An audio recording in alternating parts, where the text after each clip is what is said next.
अस्सलामुअलैकुम dear fellows, उम्मीद करती हूँ आप सब खैरियत से होंगे। आज का हमारा टॉपिक है चैप्टर 1 की एक्सरसाइज 1.1।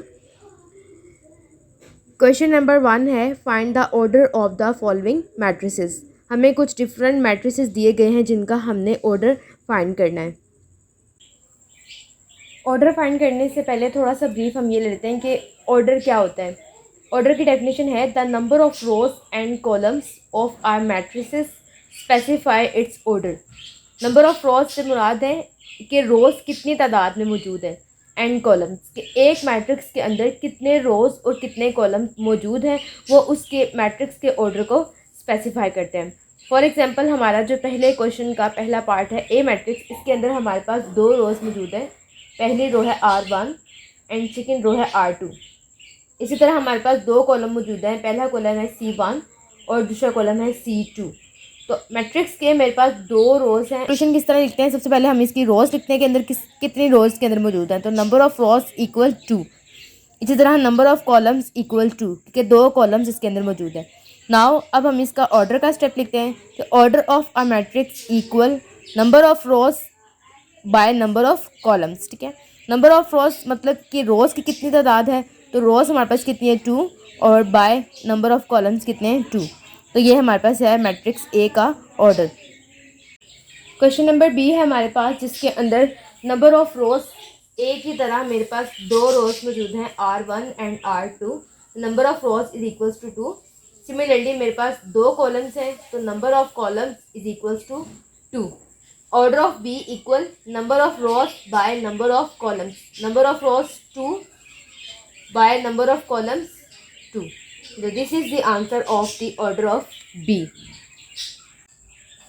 पार्ट सी है हमारे पास, जिसमें नंबर ऑफ रोज जो है वो ओनली 1 है, एक R1 रो है, और कॉलम्स की तादाद हमारे पास दो हैं, दो कॉलम्स हैं C1 एंड C2। तो order of C equal number of rows by number of columns. Number of rows हमारे पास only 1 row 1 by number of columns only 2। Question number 2 है equal of matrices. Let A and B B two matrices. A और B जो है वो हमारे पास दो matrices हैं। Then A is said to be equal to B. Matrix A जो है वो बी के बराबर तब होगा इफ़ एंड ओनली इफ़। ये इफ़ एंड ओनली इफ़ जो है वो हमारे पास कंडीशन को शो करता है कि दो मैट्रिसेस बराबर तब होंगे जब ये दो कंडीशन सेटिस्फाई होंगी। पहली कंडीशन है the order of A equal the order of B. Matrix A का जो ऑर्डर है और मैट्रिक्स बी का जो ऑर्डर है वो आपस में बराबर होने चाहिए। This is our first condition. Second condition is that the corresponding entries are equal. दोनों मैट्रिसेस की जो करस्पॉन्डिंग एंट्रीज हैं, करस्पॉन्डिंग एंट्री से मुराद के मैट्रिक्स ए की फर्स्ट एंट्री मैट्रिक्स बी की फर्स्ट एंट्री के बराबर हो, इसी तरह बाकी एंट्रीज भी जो है वो बराबर हो। This is our second condition. अब हम इसकी एक्सरसाइज के क्वेश्चन को समझ लेते हैं। क्वेश्चन है जिसमें हमारे पास ये कुछ डिफरेंट मैट्रिसेस गिवन है। इक्वल मैट्रिसेस चेक करने के लिए हम अपनी दोनों कंडीशंस को माइंड में रखते हुए चेक करते हैं कि कौन से मैट्रिसेस जो है वो आपस में बराबर हैं। ए मैट्रिक्स है जिसके अंदर एक ही कॉलम है और एक ही रो है, मतलब इसका ऑर्डर क्या होता है 1/1। अब इसके अंदर एक ही एंट्री है जो कि 3 है। अब कोई ऐसा मैट्रिक्स हमने देखना है जिसका ऑर्डर जो है वो 1/1 हो और उसके अंदर एक ही एंट्री 3 हो। अगर हम सी मैट्रिक्स को देखते हैं तो फर्स्ट ऑफ ऑल तो हमें इसको सॉल्व करना चाहिए कि 5 - 2 = 3। अब सी और ए जो है वो आपस में ऑर्डर के लिहाज से भी बराबर हैं और एंट्रीज के भी लिहाज से बराबर है, तो यहाँ से हमें क्या मिलता है कि ए जो है वो सी के बराबर है। नेक्स्ट हम बी पे आते हैं। बी के अंदर हमारे पास एक रो है और दो कॉलम्स हैं, तो बी का ऑर्डर होता है हमारे पास 1/2।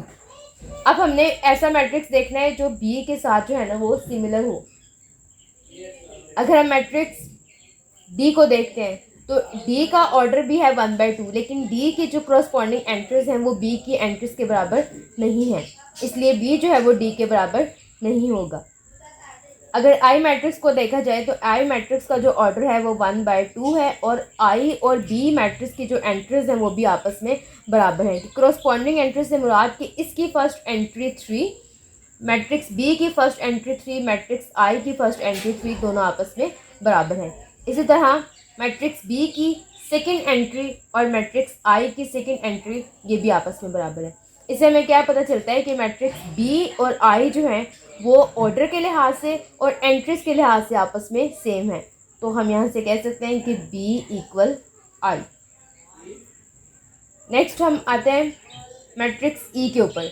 मैट्रिक्स ई में हमारे पास 2 रोज हैं और 2 ही कॉलम्स हैं, तो इसका ऑर्डर होता है 2/2। मैट्रिक्स ई और एच जो है वो आपस में ऑर्डर के लिहाज से भी और एंट्रीज के लिहाज से भी बराबर है। अगर नेक्स्ट हम जे को देखें तो फर्स्ट ऑफ ऑल तो हमें जे को सॉल्व करना चाहिए। 2 + 2 4, 2 - 2 0। सिमिलरली ये 6 और 2 + 0 2। तो मैट्रिक्स जे भी ऑर्डर के लिहाज से हमारे पास 2/2 है। तो matrix E, H and J ये तीनों आपस में बराबर हैं। G equal H equal J. Last हमारे पास रहता है matrix F and matrix G. Matrix G को पहले हम सॉल्व कर लेते हैं। 3 - 1 2 एंड 3 + 3 6। अब मैट्रिक्स एफ एंड जी जो हैं वो आपस में ऑर्डर के लिहाज से भी सेम है, जिसका ऑर्डर है 2/1। 2 रोज हैं और 1 कॉलम है। इसी तरह मैट्रिक्स एफ का जो ऑर्डर है वो भी 2/1 है। मैट्रिक्स एफ एंड जी जो है वो ऑर्डर के लिहाज से भी सेम है, इसका भी ऑर्डर है 2/1। 2 रोज हैं और 1 कॉलम है और इनकी भी क्रॉसपॉन्डिंग एंट्रीज जो है वो एक दूसरे के बराबर हैं। तो आंसर हमें क्या मिलता है कि एफ जो है वो जी के बराबर है। एक मैट्रिक्स रह गया डी जो कि किसी के बराबर भी नहीं है। तो ये हमारे पास second question about equal of matrices. Question number 3 है find the values of A, B and C. A, B और सी और डी हमारे पास 4 अननोन्स हैं जिनकी वैल्यूज हमने फाइंड करनी है, विच सेटिस्फाई द मैट्रिक्स इक्वेशन, जो इस मैट्रिक्स इक्वेशन को सेटिस्फाई करते हैं।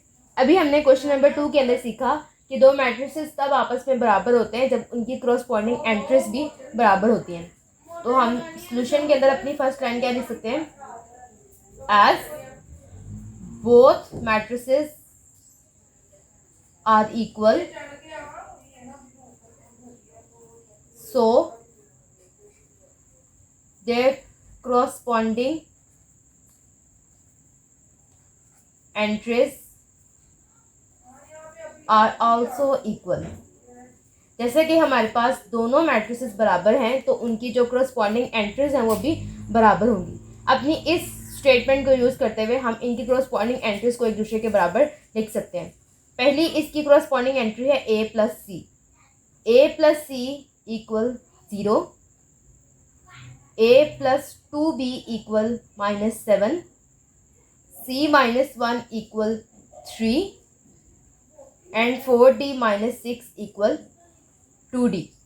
ये हमारे पास जो है वो हमारी 4 इक्वेशन जो है वो निकल आई। हम इनको नाम दे देते हैं। This is our equation number 1, this is our equation number 2, equation number 3 and similarly equation number 4।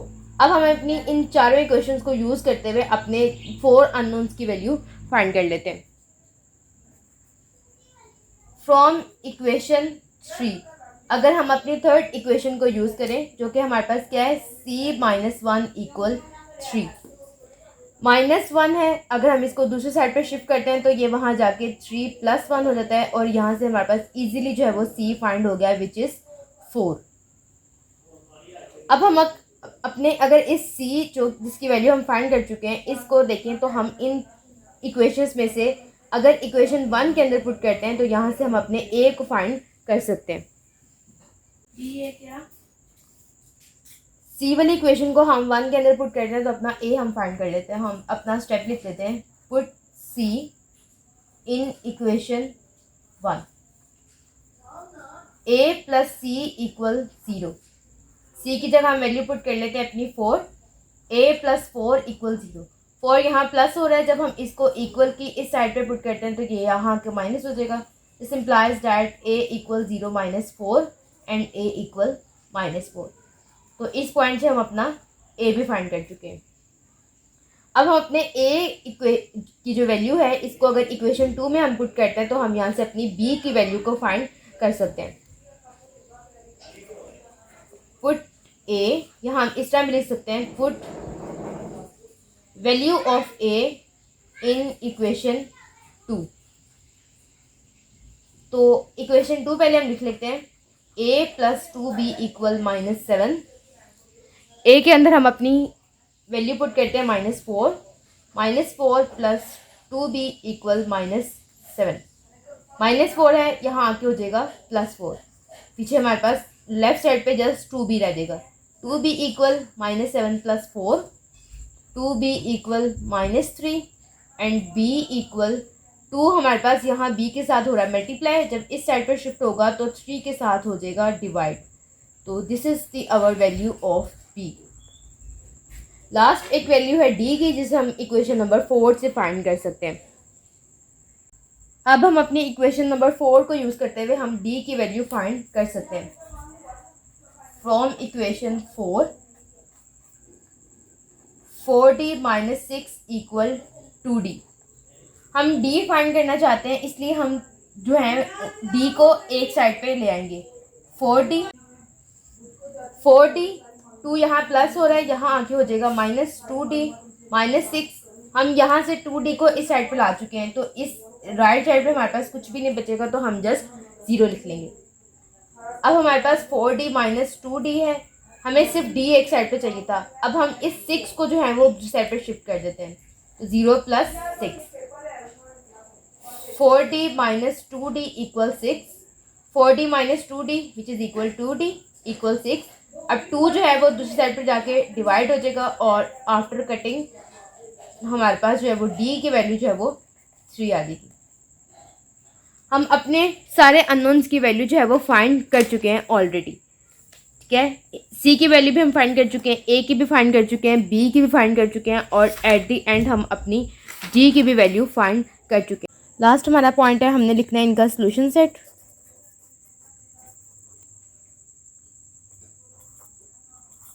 हमने अपने जितने अननोन्स फाइंड किए हैं उनका लिख रहे हैं सोल्यूशन सेट। ए, पी, सी और डी, इन अननोन्स की वैल्यू हम फाइंड कर चुके हैं। ए की वैल्यू है मेरे पास -4, जो कि हम फाइंड कर चुके हैं। बी की वैल्यू है -3/2। सी की वैल्यू हम फाइंड कर चुके हैं 4, और लास्ट डी की वैल्यू है 3। This is the last question of exercise 1.1।